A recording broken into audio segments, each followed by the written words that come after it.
ಕೊಂಡಕ್ಕೆ ಶಾಲು ಕಟ್ಟಿ ಗಂಡುಗೊಚ್ಚೆಯನ್ನು ಹಾಕಿಕೊಂಡು ಕೈಯಲ್ಲಿ ಕೊಡ್ಲಿ ಹಿಡಿದುಕೊಂಡು ಬಂದರೆ ಇವನನ್ನು ಕೊಡ್ಲಿ ಪಾತ್ರ ಎಂದು ಕರೆಯುತ್ತಾರೆ.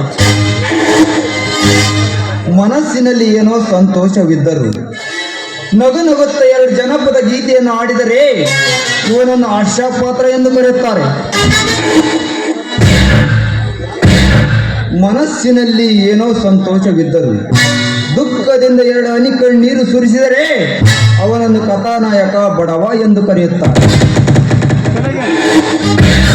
ತಲೆಗೆ ಅಣೆಕಟ್ಟನ್ನು ಕಟ್ಟಿ ಕೈಯಲ್ಲಿ ಸಿಗರೆಟ್ ಹಚ್ಚಿ ಗುಡುಗು ಹೊಡೆದರೆ ಅವನನ್ನು ಕಲಾನಾಯಕ ಎಂದು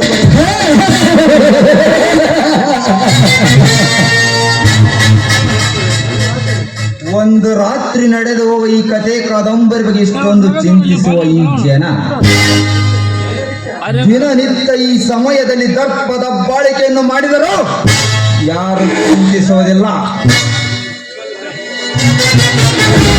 ಒಂದು ವೇಳೆ ಯಾರಾದ್ರೂ ನಮ್ಮ ದರ್ಪವನ್ನು ಕಂಡು ಬಗೆದರೆ ಅವರಿಗೆ ಹಣದ ಕಟ್ಟನ್ನು ತೋರಿಸಿ ಅವರ ಬಾಯಿಯನ್ನು ಮುಚ್ಚಿಬಿಡುತ್ತೇವೆ. ಇಲ್ಲಿ ನಮ್ಮದೇ ಸರ್ಕಾರ, ನಮ್ಮದೇ ಅಧಿಕಾರ, ನಮ್ಮದೇ ಕಾನೂನು, ನಮ್ಮದೇ ರೂಲ್ಸ್.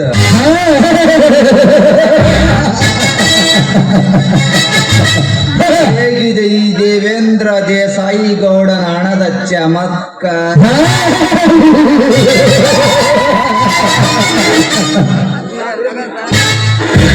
ಮುನಿಯಾ, ಮುನಿಯಾ,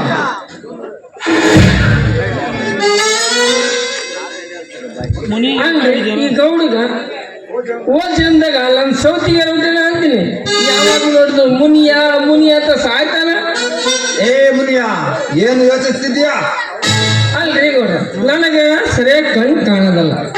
ಅಂತದಾಗ ದಿಟ್ಟಿಸಿ ನೋಡಿ ಲೆಕ್ಕ ಮಾಡಕತ್ತೀನಿ.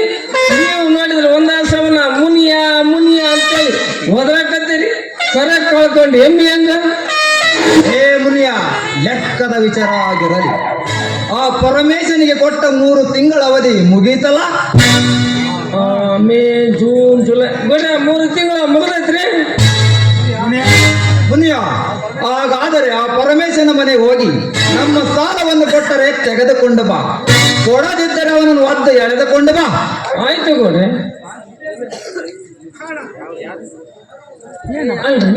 ನಮ್ ಗೌಡ್ರ ಮಾತು ಕೇಳಿ ಆ ಪರಮೇಶ್ವರ ಯಾಕಂಬರಕತ್ತೇವೆ. ಆ ಪ್ರಶಾಂತ್ ಏನಾರ ನೋಡಿದ್ರ ಅವ ನನ್ನ ಕುತ್ತಿಗೆನೇ ಸಿಗ್ತಾನ. ಮೊದಲಾಗ ಅರಿಬಿ ಮನುಷ್ಯ ಅದನವ, ಅವನ ಮೈಯಾಗ ರಕ್ತ ಐತಿಲ್ಲೋ ಅಂತೀನಿ. ಇರ್ಲಿ ಬಿಡಿ ನಾನು ಮಾರಿ ನೋಡಿ.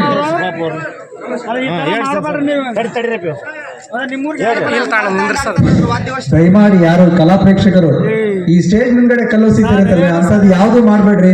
ಅದು ಊರಿಗೆ ಒಂದು ಕಳಂಕ. ದಯಮಾಡಿ ಪ್ಲೀಸ್ ಯಾರ ಹತ್ರ ಕಲ್ಲೋಸೋದಾಗ್ಲಿ ಅಥವಾ ಏನಾದ್ರೂ ಎಸೆಯೋದಾಗ್ಲಿ ಮಾಡ್ಬೇಡಿ. ಯಾಕಂದ್ರೆ ಇಲ್ಲಿ ಮ್ಯೂಸಿಷಿಯನ್ಗೆ ಅವ್ರಿಗೆ ಡಿಸ್ಟರ್ಬ್ ಆಗ್ತಾ ಇದೆ. ದಯಮಾಡಿ ಯಾರು ಮಾಡ್ಬೇಡಿ ಪ್ಲೀಸ್. ಅವು 5 ರೂಪಾಯಿ 10 ರೂಪಾಯಿ ಸಿಗೋ ಸಾಮಾನೆಲ್ಲ ಬಾಯಪ್ಪ. 2-3 ಲಕ್ಷ ಕೊಟ್ಟು ಸಾಮಾನು ತಂದಿಟ್ರು ಒಗಿಬೇಡ್ರು ಮರ್ಯ. ಕಾಯಿಗೆಲ್ಲ ಬೀಳ್ತೀವಿ. ಕಂಟಿನ್ಯೂ ಮಾಡ್ರಣ, ಕಂಟಿನ್ಯೂ ಮಾಡ್ರಿ. ಯಪ್ಪ ಕುಂತಂದ ದೈವ, ನಾ ಬದುಕಿ ಬಂದ್ರೆ ನಾನು ಮಾರಿ ನೋಡಿ. ಇಲ್ಲಾಂದ್ರ ಇದ ನನ್ನ ನಿನ್ನ ಭೇಟಿ ಲಾಸ್ಟ್. ನಾನು ಬರ್ತೇನೆ. ಸಹೋದರ ಗಜೇಂದ್ರ, ಸಹೋದರ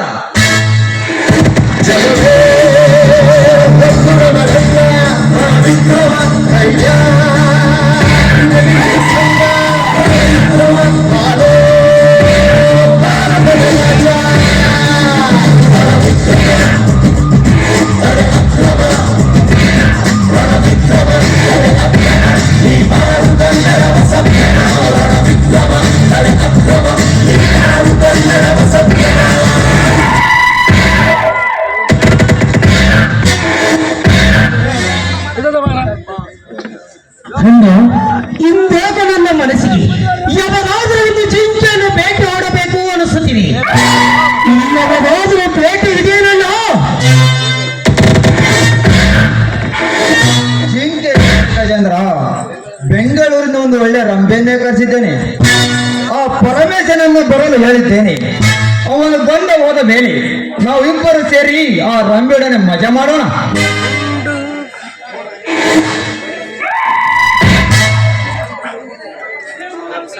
ಒಂದು ಕ್ಲಬ್ ಡ್ಯಾನ್ಸ್ ನೋಡ್ರಿ ಕರ್ಕ ಮಾಡಿ ನೋಡ್ರಿ ಪರ್ಮಿಷನ್. ನಮಸ್ಕಾರ ದೇಸಾಯಿ ಅವರಿಗೆ. ಏ ಪರಮೇಶ, ನಿನ್ನ ನಮಸ್ಕಾರಕ್ಕೆ ಬೆಂಕಿ ಬಿತ್ತು ಮಗನೇ. ನಿನಗೆ ಕೊಟ್ಟ 3 ತಿಂಗಳ ಅವಧಿ ಮುಗಿದಿದೆ. ಸುಮ್ಮನೆ ನಾವು ಹೇಳಿದಲ್ಲಿ ಸೈ ಹಾಕಿದಿ ಹೋಗೋದೊಂದೇ ಬಾಕಿ. ನೋಡ್ರಿ, ನಿಮ್ಮ ಸಾಲವನ್ನು ಕೊಡಬೇಕೆಂದು ಕೊಡಬಾರದ ಕಷ್ಟಗಳನ್ನೆಲ್ಲ ಪಟ್ಟಿರುವಿ.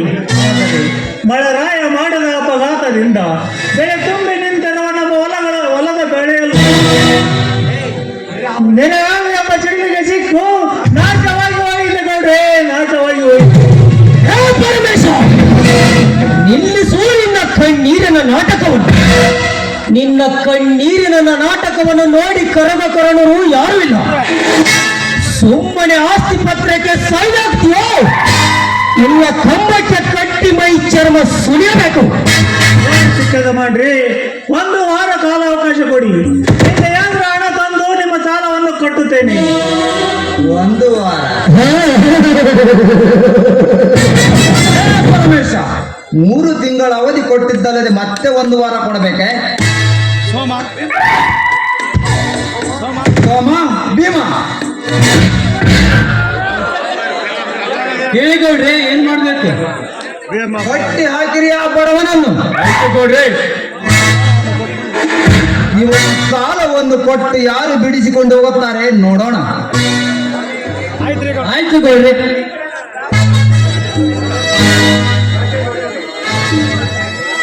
ಗಜೇಂದ್ರ, ಈ ಬಡವನ ದೇಹಕ್ಕೆ ಚಾಟಿಯಟ್ಟು ಮುಟ್ಟಿಸು.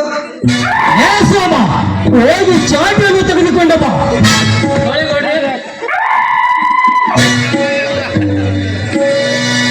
ಏ ಪರಮೇಶ, ತೆಗೆದುಕೋ ಮಗನಿ.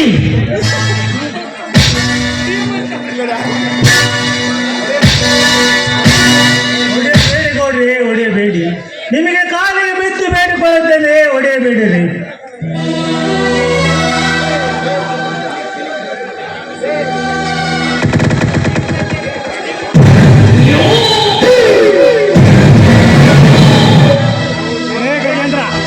ಹೇ ಗಜೇಂದ್ರ, ನನ್ನ ತಂದೆಯನ್ನು ಗಟ್ಟಿಯಾಗಿ ಹೊಡಿತೀರಿ. ಯಾಕೆ ಹಟ್ಟ ಸುಳ್ಳ ಮಗನೇ? ನಿನ್ನ ರುಂಡವನ್ನು ಚೆಂಡಾಡಿ ಬಿಡುತ್ತೇನೆ.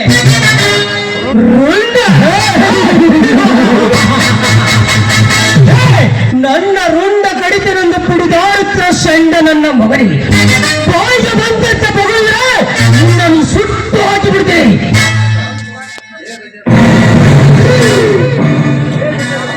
ಗಜೇಂದ್ರ, ಕೈ ಎತ್ತಿದರೆ ನನ್ನ ಕೈಯನ್ನೇ ಕೊಚ್ಚಿ ಹಾಕಿ ಬಿಡ್ತೇನೆ.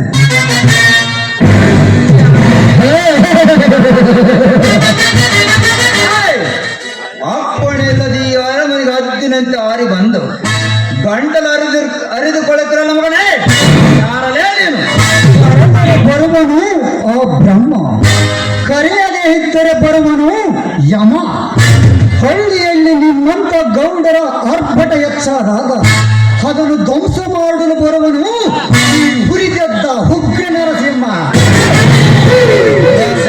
ಉಗ್ರ ನರಸಿಂಹ. ನರಸಿಂಹ, ಇದು ನಮ್ಮ ಅವರ ಸಾಲದ ವ್ಯವಹಾರ. ಇದರಲ್ಲಿ ನೀನು ಮತ್ತೆ ತಲೆ ಹಾಕೋದು ಸರಿಯಲ್ಲ.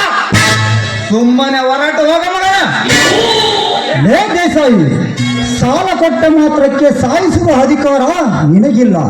ಕೊಟ್ಟ ಸಾಲವನ್ನು ಕೇಳಿ ಪಡೆಯಬೇಕು, ಇಲ್ಲ ಕೊಡುವ ತನಕ ತಾಳ್ಮೆಯಿಂದ ಇರಬೇಕು.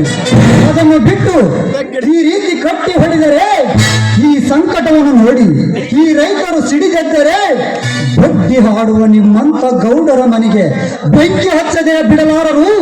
ಎಚ್ಚರವಿರಲಿ. ನೋಡುಗೌಡ, ಸಾಲ ಕೊಟ್ಟಿದ್ದೇನೋ ನಿಜ, ಆದರೆ ಅದಕ್ಕಾಗಿ ನಮ್ಮ ಆಸ್ತಿ ಪತ್ರವನ್ನು ಅಡವಿಟ್ಟಿದ್ದೇವೆ. ನಿನ್ನ ಸಾಲ ಎಷ್ಟಾಗಿದೆ ಹೇಳೋದನ್ನು ಬಡ್ಡಿ ಸಮೇತ ತಿಳಿಸುತ್ತೇವೆ. ಅದಕ್ಕೂ ಬೇರೆ ನನ್ನ ತಂದೆ ಮೇಲೆ ಕೈ ಎತ್ತಿದರೆ ನಿಮ್ಮಿಬ್ಬರ ಅಣ್ಣ ತಮ್ಮನ ದೇಹವನ್ನು ಅಡ್ಡಡ್ಡಾಗಿ ಕಡೆ ನಮ್ಮ ಊರಾಗತಿ ವಾಕಲಿಗೆ ನೇತಾಕಿಸುತ್ತೇನೆ. ನಿಮ್ಮಿಬ್ಬರ ದೇಹವನ್ನು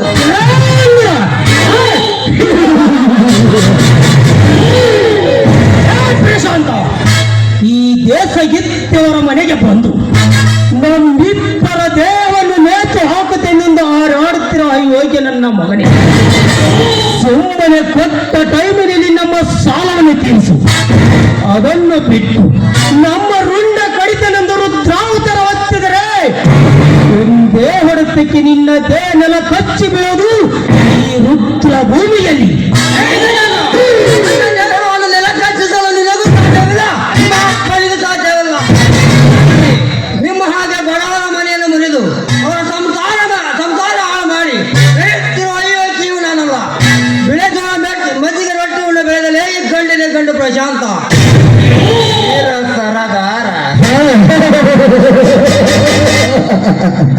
ವೀರ ಸರದಾರ ಎಂದು ಜಿಗಿದಾಡಬೇಡಲೇ ಜಿಂಕೆ ಮರಿ. ಸುತ್ತು 40 ಹಳ್ಳಿಯಲ್ಲಿ ನಮಗೆ ಯಾವ್ದಾದ ನಿನ್ನಂತ ಎಷ್ಟೋ ಸೂರ ಸರದಾರರು.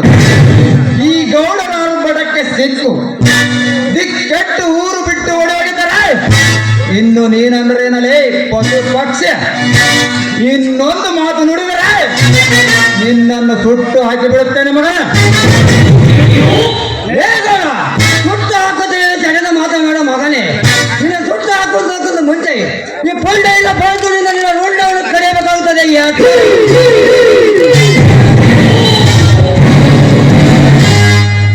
ಪ್ರಶಾಂತ ಅವರು ನಮಗೆ ಸಾಲ ಕೊಟ್ಟ ಸಾಹುಕಾರರು, ಅವರಿಗೆ ಆ ರೀತಿ ಮಾತನಾಡೋದು ಬೇಡಪ್ಪ. ಆ ರೀತಿ ಮಾತನಾಡಬೇಡ ಮಗನ ಇಲ್ಲೇ ನೋಡಿ ಮಗನ ಕಡಿತೀನಿ ಹೊಡಿತೀನಿ ಅಂತ ಮುಗುಳಿಗೆ ನೆಲಕ್ಕೆ ಏಕಾಗ್ತಾನ. ಸಂಜೆ ಬೇಡಪ್ಪ ಬೇಡಪ್ಪ ಅಂತ ಕಣ್ಣೀರು ನಾಲ್ಕು ಮಾಡ್ತಾನ. ಗೌಡ ಇವ್ರು ಹಿಂಗ ಬರ್ಕೋದಲ್ರಿ ತಗೊಳ್ಳಿ ಚಾವಟಿ. ನಿನ್ನ ಸಾಲ ಎಷ್ಟಿದೆ ಹೇಳು, ತೆಗೆದುಕೋ ಈ ಚೆಕ್ ಅನ್ನು. ನಿನ್ನ ಸಾಲ ಎಷ್ಟಿದೆ ಅಷ್ಟು ಬರೆದುಕೊಂಡು ನನ್ನ ಮಾವನನ್ನು ಬಿಟ್ಟು ಕಳಿಸು. ಮುನಿಯ ನಮ್ಮ ಸಾಲ ಎಷ್ಟಿದೆ ನೋಡು, ಅಷ್ಟು ಬರೆದುಕೊಂಡು ಬಿಟ್ಟು ಕಳಿಸಿ ಈ ಬಡವನನ್ನು.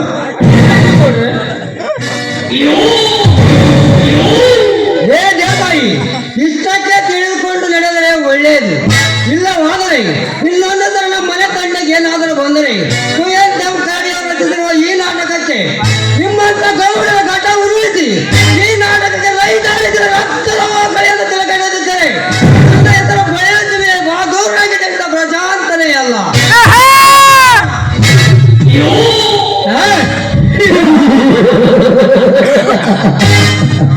ರೈತ ರೈತ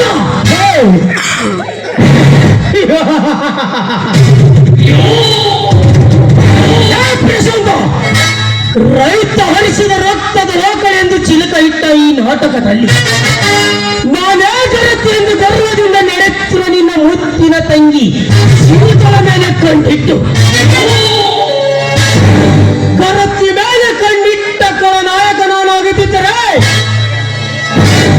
ಹೆಸರು ಸುರ ಸುಂದರಿಯರ ಶೀಲ ಸಭೆಯ ಕಂಡಿದೆ ಗಜೇಂದ್ರನೇ.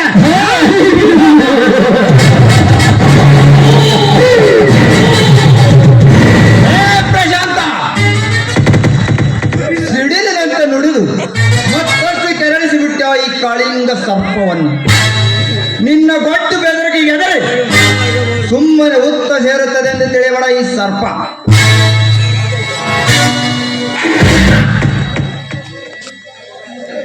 ಎಚ್ಚರಿಕೆ ಗಂಟೆ ಬಾರಿಸಿದ ನಿನ್ನನ್ನು ಕಚ್ಚಿ ಕಚ್ಚಿ ಸಾಯಿಸದೆ ಬಿಡಲಾರದು ಈ ಸೇಡಿನ ಸರ್ಪ.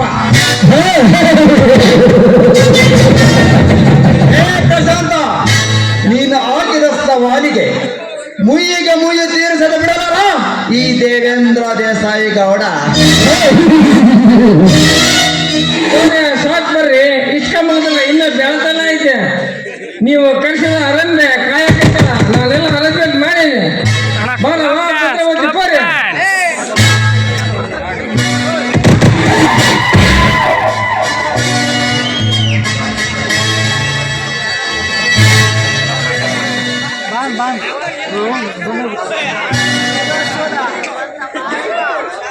ರಫೇಡ ಈ ಕಡೆ ಬಾ, ನೀನ್ ಈ ಕಡೆ ಬಾರ, ಈ ಕಡೆ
ರಾಜೇಂದ್ರ, ಆ MLA ರಾಜೇಂದ್ರ ಫೋನ್ ಮಾಡಿ ಬರಲು ಹೇಳಿದ್ದಾನೆ. ನಮ್ಮ ಫ್ಯಾಕ್ಟ್ರಿದೇನೋ ಮೀಟಿಂಗ್ ಇದೆಯಂತೆ, ಅದಕ್ಕಾಗಿ ನಾನು ಬೆಂಗಳೂರಿಗೆ ಹೋಗಿ ಬರುತ್ತೇನೆ. ಬಂದ ನಂತರ ಆ ಪ್ರಶಾಂತನಿಗೆ ಒಂದು ಗತಿ ಕಾಣಿಸೋಣ. ಆಯ್ತು ಅಣ್ಣ.